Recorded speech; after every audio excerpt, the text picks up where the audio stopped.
Radio Raheem here with Freddie Roach. Freddie, this is the fight that you were asking for. As soon as a Postol beat Matisse, the first words out of your mouth was, we want Crawford. Just talk to me a bit about how this fight came together. Was it easily made? It was pretty easily made. You know, the thing is, what I'm proud about is the best fighting the best. I mean, that's what we need in our sport, and when we can do this, there's no other sport that will come near boxing. I mean, boxing, when the best fight the best, we're on top of our game. You know, you've been on both sides of the equation when it comes to favorites and underdogs. The Postol is considered an underdog in this fight. People expect Crawford to come in and beat him pretty soundly. Well, first of all, why do you think that is? And then, of course, why are they wrong?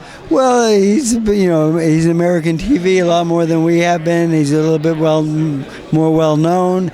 But, you know, my guy's a good fighter also. He's a good boxer. They're both very talented in their own rights.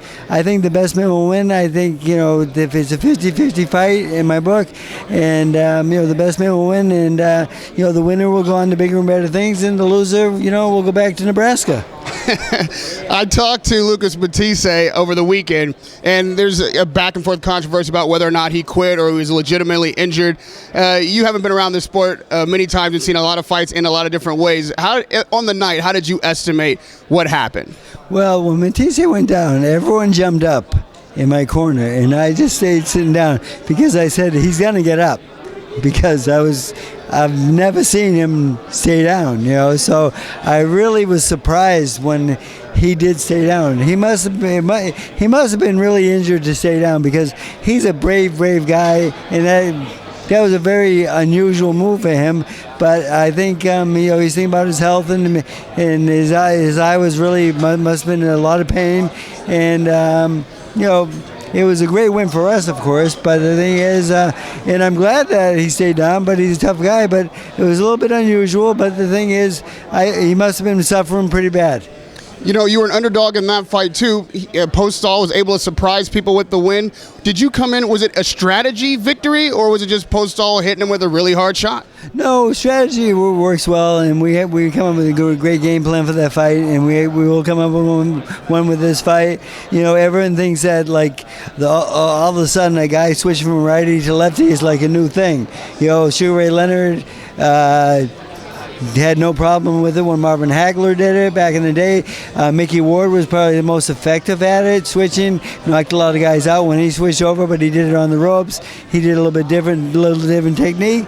You know, it's not they're not inventing the wheel. It's like this has been done before, you know. And a lot of times when you do switch, you get caught in the middle and you're a big target. So it's not a perfect move and so forth, but he does have the speed where he's been able to get away with it. But if we can time that perfectly, of course, we'll take advantage of it, and we will be working on that.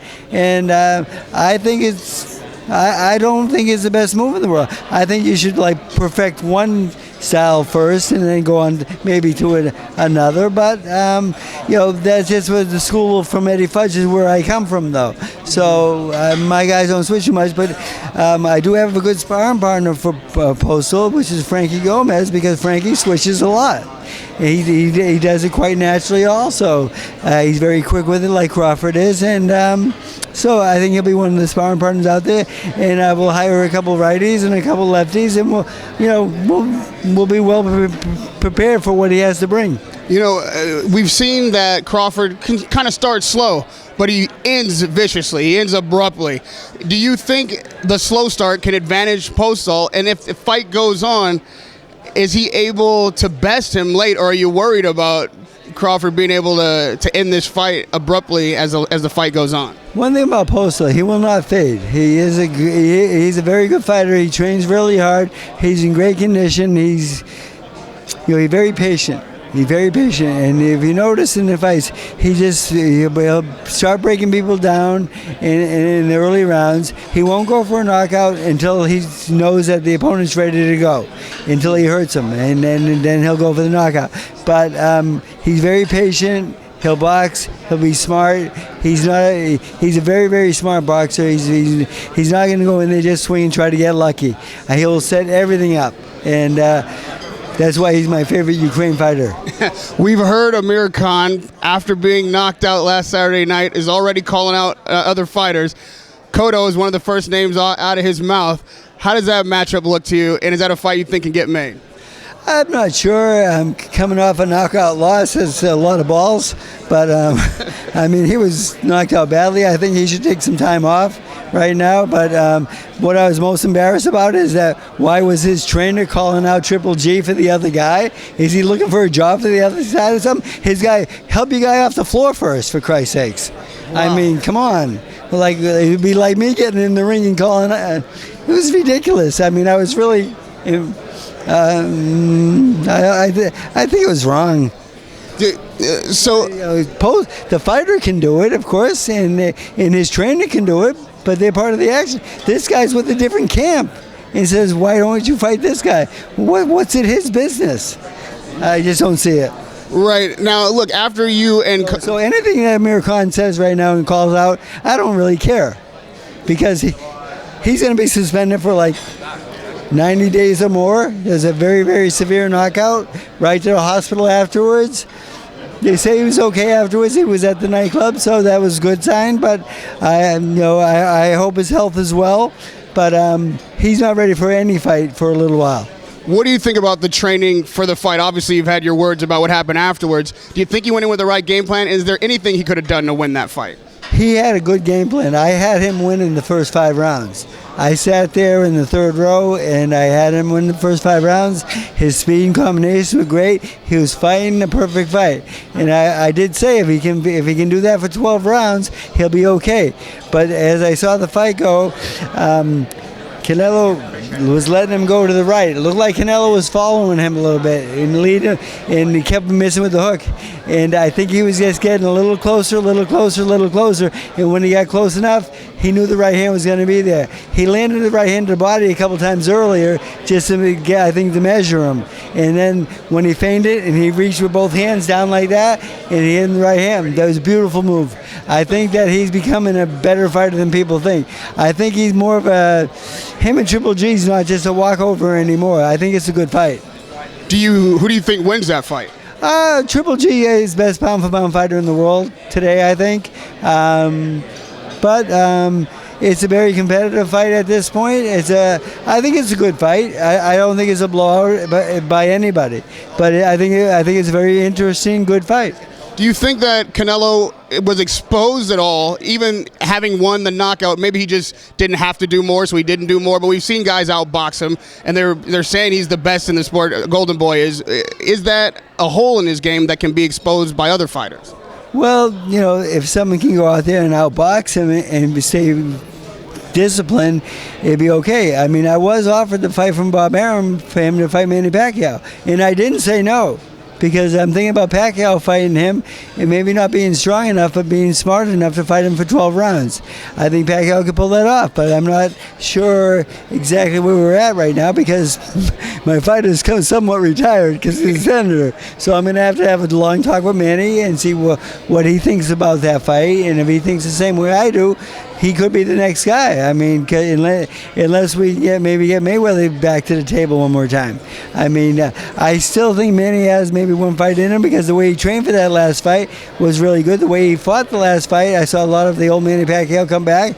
I was really happy to see the old Manny Pacquiao come back like that. He fought a very good fight. I was very pleased with his performance, and I'll be happy if he retires also. I'll be happy whichever way he wants to go. But I would like to get him ready for one more fight. Well, Floyd Mayweather has trademarked 50. He likes to tease us, and there's talk about there's maybe a Pacquiao-Mayweather rematch being floated. Has anyone floated that to you? Is this a real serious rumor? Just a rumor right now. I don't think anything's for sure yet. I was offered to fight from Bob Arum for Canelo, but Mayweather, there's been... Bob did call me the other day at 8 o'clock in the morning and said, "Why'd you have dinner with Mayweather last night?" I said, "Bob, we're in the same restaurant. We took a picture together." Did you have a conversation with him? No, we just took a picture. We just said hi and shook hands, and that was it. And I had like 6 boxing fans at my table, and he took pictures with all of them. He was very nice, which he always is to me. And and we never spoke about fighting. We just said hello, how you doing, and that was about it. You left the window open. Obviously, you want another Pacquiao fight. Knowing where Pacquiao's mentality is, how he trained post-fight, on a scale of 1 to 10, 10 being a definite comeback, where do you think we are in the possibility of one more Manny Pacquiao fight? That really depends on how the schedule a senator has, because being a congressman is one thing, but being a senator might be a lot more time-consuming, a lot more taxing on him. So I'm really not sure if he can do it and still be a good senator. So I know he likes politics, and I would like him to really succeed as a senator. And if he does that, he'll maybe become president someday. So, but I can see Manny Pacquiao going in the ring. Senator Manny Pacquiao, he would love that too. So I'm probably going to say 5 because I'm right. I'm in the middle myself. And lastly, Freddie, if it isn't Pacquiao Mayweather, just being an observer of the sport, a lover of boxing, if we see 50, if Mayweather fights one more, who would you like to see in the ring with him?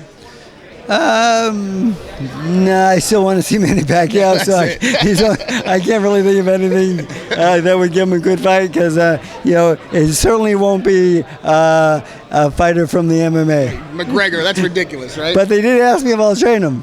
They asked you to train McGregor? Yes. For Mayweather? No. Or just to train him? Just to train him. But that's an indication. That's interesting. What did you say? I said, sure, bring him down. Wow. All right. I'd like to see him. I want to meet the guy and see what he has. So, he seems like a nice kid. You think you could give him hands enough to fight a boxing match? No. I don't even know what level he's at right now. I couldn't say that without working with him. So he looks like a good kickboxer, but that's all I've seen him at, though. As a boxer, I've never seen him box before, so I really don't know. Radio Raheem with Freddie Roach, another legendary fighter, a legendary trainer, and a wonderful interview. I always appreciate the time, man. Radio Raheem, Freddie Roach.